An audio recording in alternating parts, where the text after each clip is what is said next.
Selamat datang di channel YouTube Pebisan untuk seksi puasa intermittent fasting. Disclaimer dulu, kalau ini bukan puasa agama atau puasa agama tertentu ya. Ini puasa untuk kesehatan dan perlu kita ketahui di semua agama rata-rata punya puasa juga ya. Seperti di agama Kristen yang gua anut itu juga ada puasa. Jadi bukan milik suatu agama tertentu saja. Nah, jadi jangan ngomel-ngomel kalau gue buka puasa dengan masakan babi ya. Karena gue bukan Muslim, gue Kristiani yang memperbolehkan gue untuk buka puasa untuk makan daging babi. Oke, ini hari ini sudah sekitar 18 bulanan, mungkin menuju 19 bulan gue sudah berpuasa.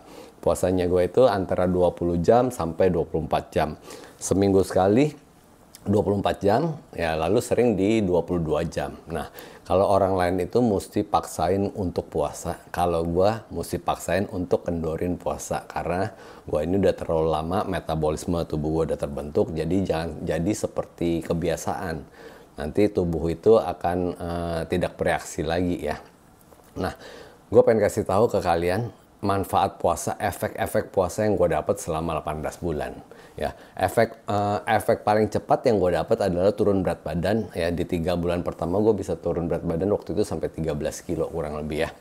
Lalu stabil di antara 58 sampai 60 kilo dan gue terlihat kurus, dan baik teman-teman juga para netizen bilang gue kurus banget, tua banget, peot banget gitu ya. Nah, itu proses. Jadi banyak sekali teman-teman yang nanya, aduh nanti kalau kelihatan kurus gimana? Itu proses ya. Kalau menurut gue sekarang gue udah nggak terlalu terlihat kurus karena sudah mulai berisi. Karena gue olahraganya juga udah bantu dengan latihan gym ya. Jadi gue itu mesti paksain untuk kendorin puasa gue. Jadi misalnya gue puasa 22 jam, nah gue mesti kendorin sampai ke 14 jam.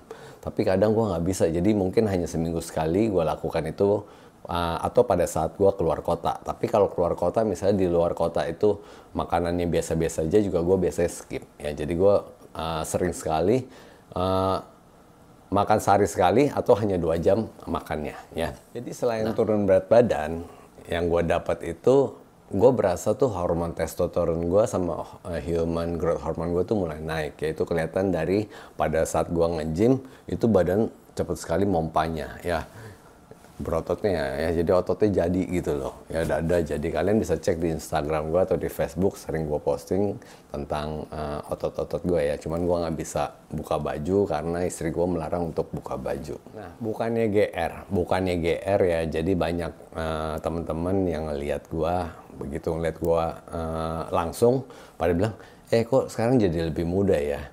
Ya memang ada campur tangan dari klinik Theta Klinik Dokter Teguh ahli estetika ya, tarik benang gitu ya. Itu untuk mengurangi kulit-kulit yang kendur. Tapi secara keseluruhan gue punya stamina, gue punya penampilan memang jauh lebih terlihat lebih muda. Apalagi sekarang gue nge-gym, otot depan ya, gue bangun otot depan, otot dada, otot perut, lalu bangun otot belakang juga ya, bahu belakang ya, sama bagian pinggang belakang sini, tangan. Nah, itu bikin gue berdiri jadi lebih tegap. Nah, selain itu badan gue juga jadi lebih berisi.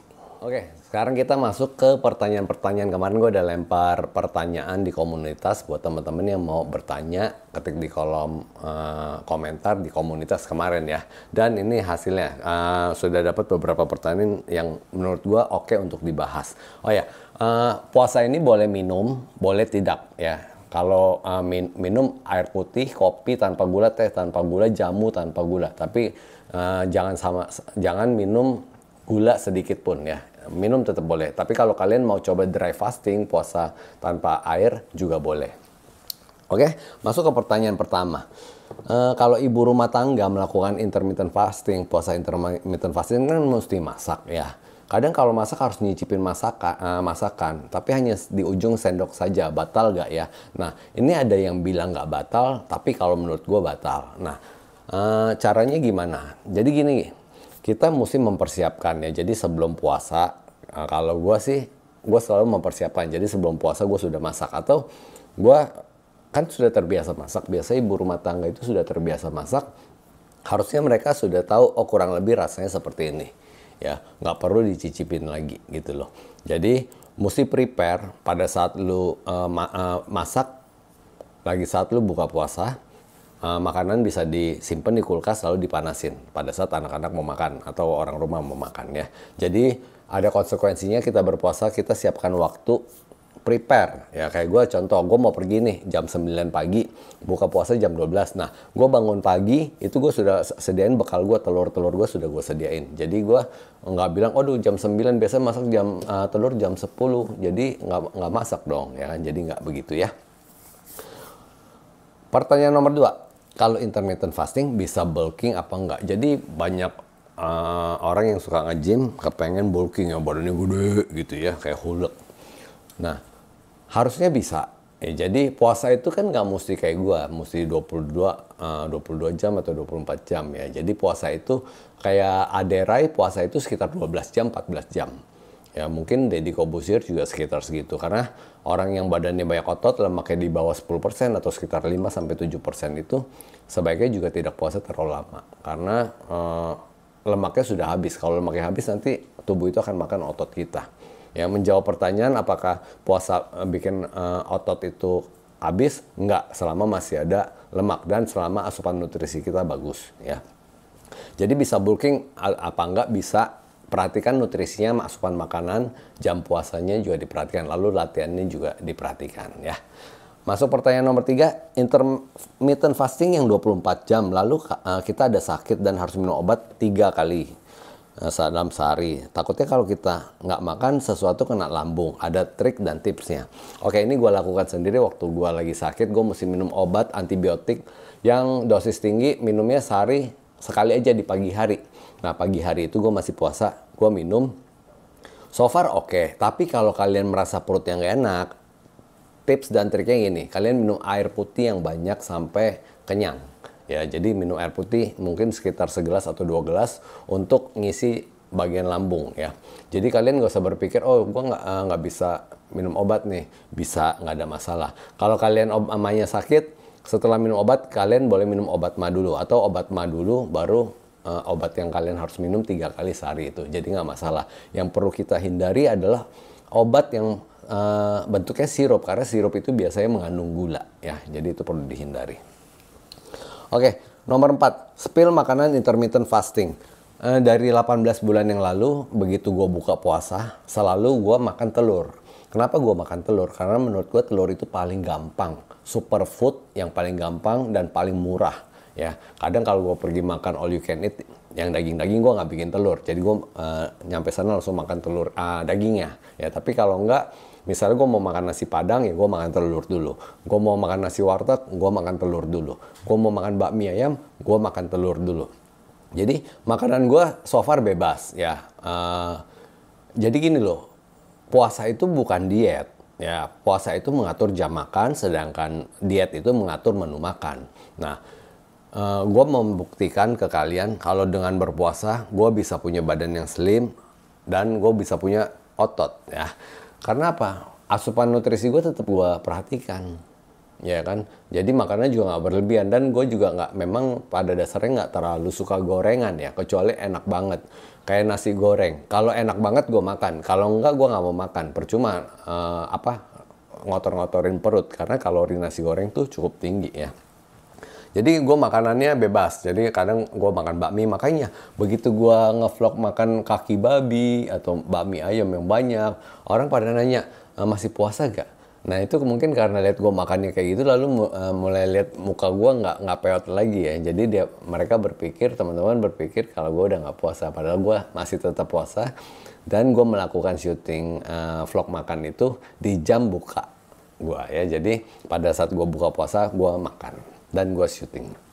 Oke, berikutnya. Kok saya intermittent fasting 16 jam. Ya, 16/8. Jadi puasanya 16 jam, makannya 8 jam. Goal saya hanya ingin kontrol gula darah saja, bukan turun BB. Karena trauma riwayat keluarga yang diabetes. Jadi dia belum diabetes kayaknya ya. Jadi hanya untuk kontrol gula darah. Ya. Saya tinggi badan 170, BB awal 58, termasuk kurus. Setelah IF 2 bulan, BB saya 53. Gimana ya kok biar BB ideal, ini jadi nggak terlihat kurus. Ini seperti yang gue lakukan. Jadi ini 171 senti, tinggi badan, berat cuma 58 tuh termasuk kurus ya. Termasuk kelihatan kurus kayak gue waktu itu. Kalau gue tinggi badannya 168, kalau berat badan di 58 ya. Jadi kurus banget gitu ya. Nah, saran gue kalau kalian mau puasa untuk dapat kesehatannya ya, nutrisi tetap diperhatikan. Mungkin kalian puasanya jangan kayak gue 22 jam. Nah, kayak ini bagus nih, 16 jam cukup ya. Lalu nutrisinya, protein mesti dihajar. Ya, mesti makan proteinnya tinggi. Ya. Jadi kalau gula gini loh, kita kontrol gula darah ya supaya kita nggak diabetes ya. Kalau kita makan sedikit, insulin keluar. Makan sedikit, insulin keluar. Kalau kita makan sekaligus banyak, lalu kita stop tidak makan, insulin keluar hanya sekali. Itu teorinya seperti gitu ya. Nah, kalau insulin itu keluar terus, pankreas itu kerja terus-terusan, pankreas itu akan rusak lama-lama. Jadi produksi insulin berkurang ya. Selain insulin resisten. Nah, begitu berkurang, kita mesti makan obat supaya kerja pankreas itu kita push, supaya dia bisa menghasilkan insulin dengan cukup untuk tubuh kita. Makanya gue bingung kenapa kalau orang sakit diabetes gitu hanya disuruh minum obat. Kenapa nggak disuruh puasa? Hanya disuruh kurangin makan manis. Padahal makan protein aja insulin bisa keluar. Ya, tolong para dokter ahli gizi kalau paham soal ini, kalau gua salah tolong dikoreksi ya.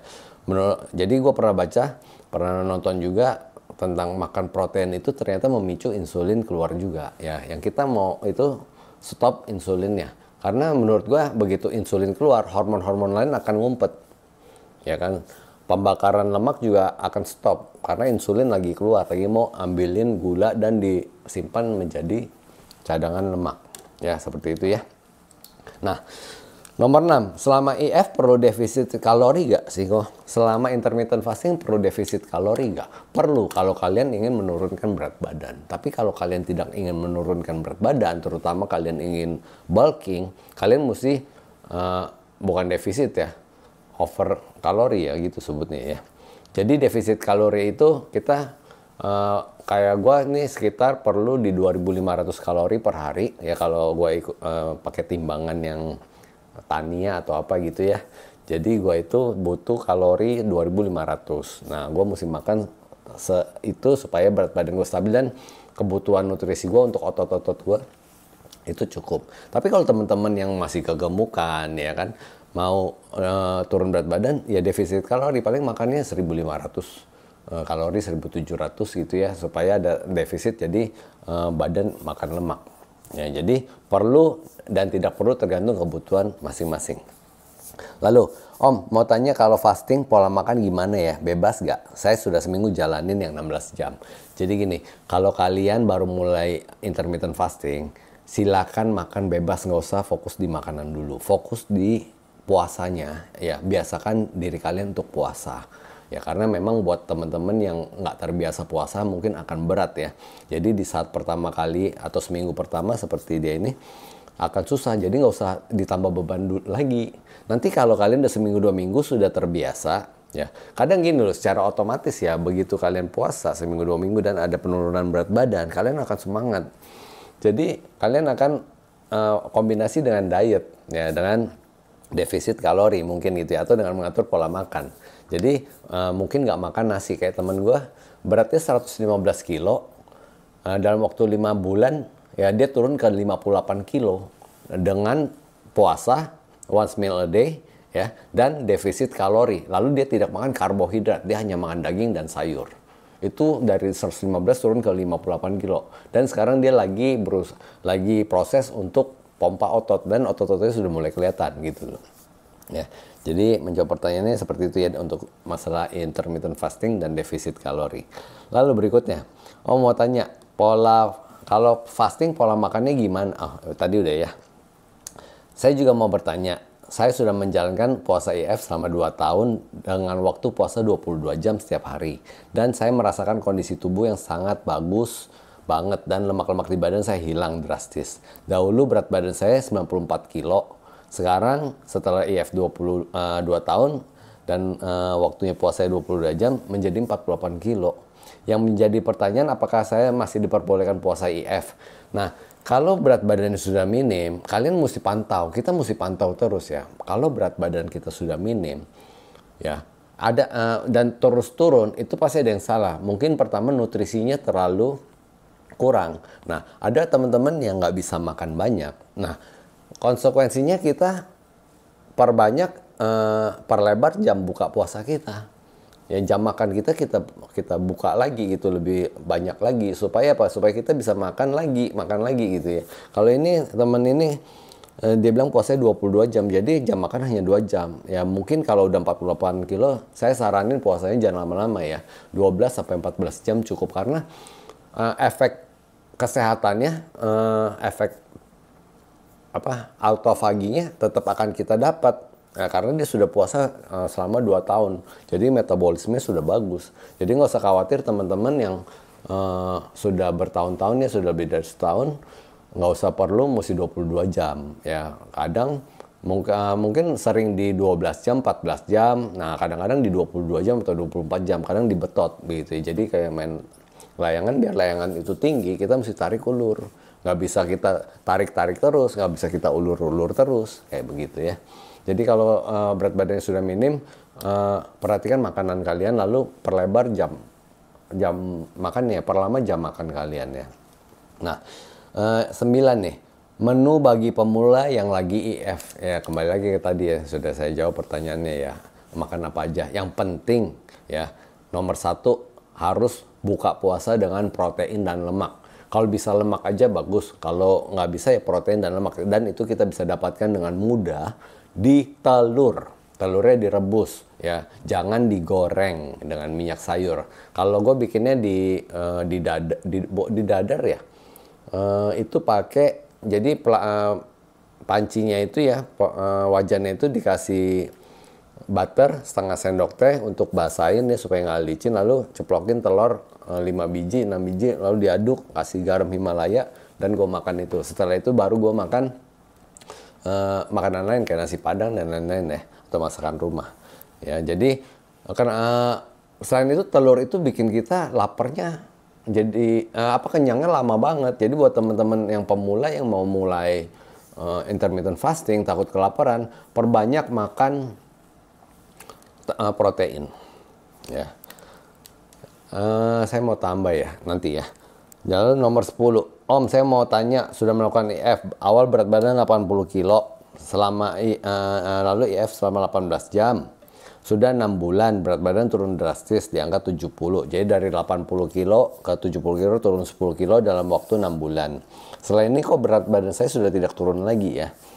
Dan keinginan saya di 60 kilo. Konsumsi makanan serta minuman gula sudah ditinggalkan. Gimana bisa turun lagi? Nah, ini dari 80 ke 70 dia mau tambah 10 kilo lagi. Jadi IF-nya ini dia hanya 18 jam. Nah, kalau mau IF digeber ke 24 jam. Ya, jadi kita perbanyak IF, lalu kita kombinasikan dengan diet ya. Makanannya, nah banyak orang bilang gini, gue nggak makan gula, ya kan? Tapi dia makan biskuit atau dia makan roti ya. Roti kan tawar ya, itu hidden sugar ya, atau dia makan nasi ya kan. Nah, jadi jangan, kita mesti perhatikan benar-benar makanannya ya. Untuk turun 10 kilo lagi ini tinggal cukup jangan makan, coba defisit kalori ya, dengan cara jangan makan karbohidrat ya yang dari nasi ya. Jadi karbohidratnya mungkin bisa diganti dengan dari sayur, dan perbanyak kardio. Karena kardio itu benar-benar bikin susut lemak tuh lebih cepat, dan kardionya itu mesti di zona 1 dan zona 2. Kalian googling tentang lari di zona 1, zona 2 heart rate-nya ya. Jadi itu yang bakar lemak. Ya seperti itu ya. Mudah-mudahan bisa turun lagi. Nah ini nih, kau mau tanya kalau kolesterol darah naik karena konsumsi daging ketika puasa, itu diharuskan minum obat penurun kolesterol atau tidak? Ini masih banyak perdebatan tentang kolesterol ya. Gue waktu sebelum puasa kolesterol gue di 220 kurang lebih. Setelah puasa ya berbulan-bulan kolesterol gue meledak ke 280, 300 gitu ya. Gue tidak merasakan apa-apa, dan gue banyak sekali nonton dari reels ya, short, dokter-dokter ahli-ahli yang intermittent fasting itu menyatakan kalau kolesterol itu kita nggak usah takut, asalkan faktor-faktor lainnya oke. Contoh kayak gue sudah melakukan tes treadmill ya, dan hasilnya oke. Lalu gue punya fatty liver juga bagus ya, nggak jelek. Lalu gue punya apa satu lagi tuh, yang bukan kolesterol, satu lagi apa ya, yang di hati juga ya, lemak di hati ya, itu juga rendah banget, jadi mestinya nggak masalah. Nah, gue coba minum obat karena disuruh mama gue minum obat, ya kan. Gue minum obat setelah 2 bulan ya, itu turun ke 180. Tapi gue banyak merasakan badan gue tuh nggak enak, powernya hilang ya, libido gue turun ya. Jadi hasrat untuk berhubungan intim itu tuh turun, ya kan. Apa sih namanya, birahinya turun gitu ya, gue rasakan seperti itu.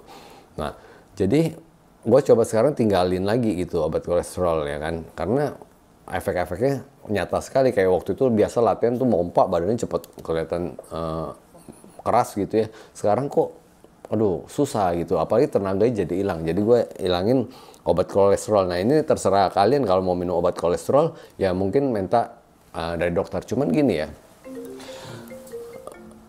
banyak yang pikir begini, makan udang kolesterol. Padahal gini loh, udang itu memang mengandung kolesterol ya, tapi kolesterol dari makanan itu rata-rata kolesterolnya baik. Yang nggak baik itu kalau kita goreng, kita bakar dengan minyak sayur ya, itu nggak baik, ya kan. Jadi bukan bikin kolesterol itu naik, jadi minyak sayur goreng itu bikin pembuluh darah kita itu radang. Nah, begitu radang, bengkak-bengkak. Nah, kolesterol itu nyangkut di pembuluh darah. Itu yang disalahkan. Jadi yang disalahkan itu kolesterol. Tapi mestinya sih enggak ya. Mungkin teman-teman yang lebih pintar atau yang dari kedokteran lebih ngerti ya soal begini ya. Oke, berikutnya. Ya, tentang kolesterol itu kita sudah ya. Nanti misalnya teman-teman kurang itu bisa tanya lagi ya. Oke, lalu berikutnya, oh ya, penurun darah, tekanan darah juga kalau misalnya masih perlu minum aja, nggak ada masalah ya. Nah, ini kalau puasa IF, kolesterol dan trigliserida tinggi, boleh minum obat karena itu tadi menjawab yang tadi ya, trigliserida ya. Lalu berat badan saya 98, pengen puasa tapi punya emas, solusinya gimana? Kalian punya sakit mah, ya, kalian punya masalah lambung, obatnya itu puasa. Nggak ada lain obatnya. Kenapa? Kalian pakai otak, ya, pakai logika kalian. Kalau kalian punya sakit mah, berarti di lambung kalian ada luka, betul nggak? Gue bingung pemikiran dari mana ya. Kita disuruh makan terus dikit-dikit, tapi sering, dikit-dikit tapi sering. Ya itu kan lambung kan bekerja terus, ya kan. Banyak yang berpikir lambung itu seperti ini ya. Tapi begitu nggak makan jadi begini, lalu gesek-gesek, lalu mati gitu ya. Lalu apa, gesek-gesek lalu luka, ya kan? Bukan begitu ya. Jadi kalau kalian punya sakit mah, kalian obatin dulu dengan cara berpuasa. Lambungnya diistirahatkan, jangan nggak diistirahatkan, ya kan? Nah, makan juga secukupnya gitu ya. Lalu puasa lagi supaya apa? Supaya lambung itu punya waktu untuk menyembuhkan dirinya. Jadi kalau kalian sakit mah, solusinya puasa. Mungkin ini sudah diajarkan juga di agama-agama kita ya, mau agama Islam, agama Kristen, agama Buddha ya, yang saya tahu ya. Itu juga dianjurkan untuk berpuasa. Pada saat kalian sakit, itulah saatnya kalian harus berpuasa. Ya. Oke, udah kelamaan ya. Jadi buat kalian yang kepengen tanya lagi, ketik di kolom komentar. Nanti gue akan bantu jawab ya. Kalau kalian punya kepengen konsultasi pribadi sama gue juga boleh. Ya, tapi akan dikenakan biaya. Biayanya berapa? Nanti tinggal DM lewat Instagram @bobisan. Ya, oke, gue mesti lanjut kerja vlog dulu. Ada yang belum lengkap dari vlog ini? Feel free to write at the comment. Ya, jadi ketik di kolom komentar, nanti gue akan bantu jawab. Oke, bye bye.